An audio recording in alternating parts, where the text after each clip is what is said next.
তুই খাবি আর একটা গোপালকে দিবি। সবাই বসতে গেলেন।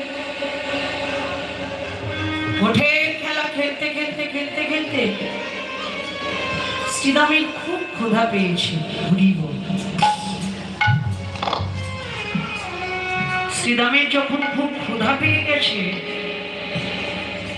মনে পড়ে গেছে মায়ের দেয়া ওই নাড়ুর কথা।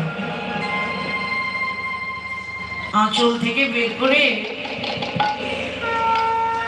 মায়ের দেয়া ওই নাড়ু শ্রীরাম তার মুখে দিয়েছে।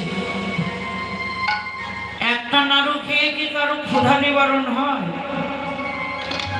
একটা নাড়ু খেয়ে শ্রীরাম মনে মনে বলছে, এই নাড়ুটা খেয়ে তো আমার কিছুই হলো না, কিন্তু তাতে কি আরো তো একটা আছে। আঁচল থেকে বের করে ওই নাড়ুটাও শ্রীরাম মুখে দিয়েছে। যে